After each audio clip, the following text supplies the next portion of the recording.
After World War II, Korea became a divided country, one split along the 38th parallel.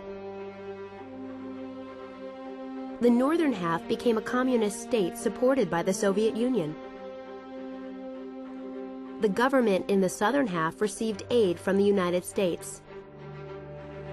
In 1948, the United Nations called for a national election to unify the two parts. North Korea's leader, Kim Il-sung, refused to cooperate, however. In the south, where elections were held, Syngman Rhee was elected president. Kim Il-sung remained determined to unify North and South Korea under communist rule, however, and he had a much stronger army than South Korea did. Before he could take military action, though, he needed the approval of his chief source of aid, the Soviet Union. Soviet leader Joseph Stalin approved Kim's plan in 1949, but only after Kim had guaranteed he could take over the South before the United States could intervene.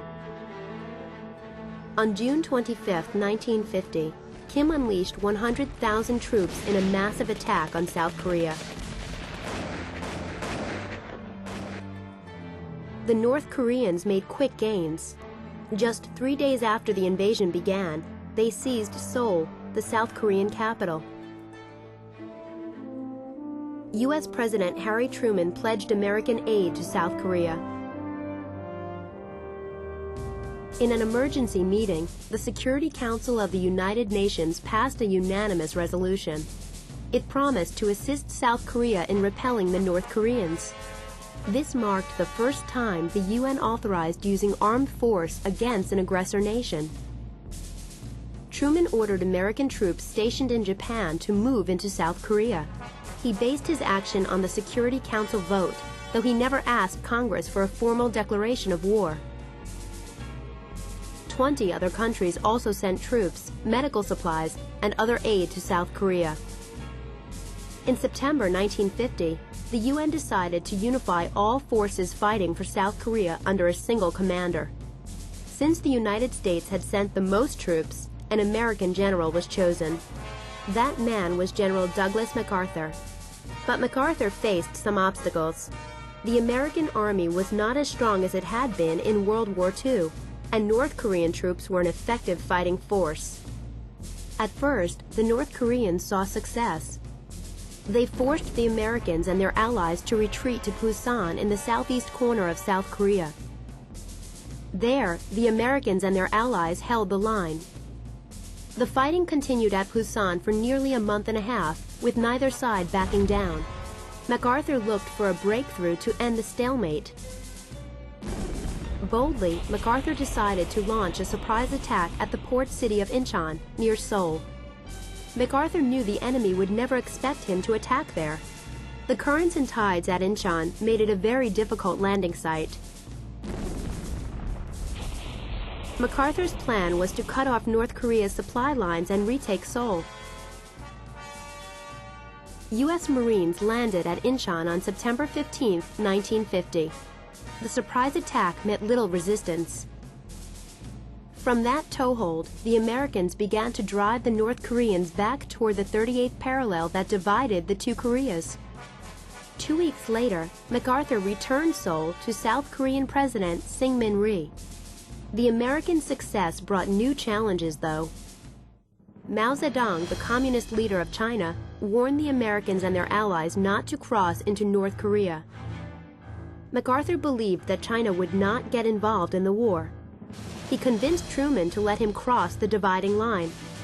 The Allied forces advanced into the north, chasing the Communist army to an area near the Yalu River, on North Korea's border with China. But Mao felt China's safety was threatened by the advancing UN armies. He ordered his troops to attack. On November 25, 1950, 300,000 Chinese soldiers crossed the Yalu River into North Korea and attacked the Allied forces. Outnumbered 10 to 1, freezing and poorly equipped, the Allied soldiers were forced to retreat. The Chinese quickly drove them back below the 38th parallel again. Spurred by his troops' success, Mao decided to take the offensive and rid Korea of the non-communist government in the south. South Korean refugees fled as Mao's army crossed the 38th parallel. Soon after, Seoul fell into communist hands once again. General MacArthur wanted to bring the war into China. He even suggested using atomic bombs against the Chinese.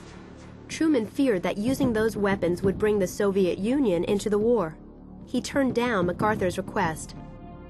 Meanwhile, the American troops in Korea were reinforced with more ammunition, food, and clothing. The troops were soon ready to begin pushing north again.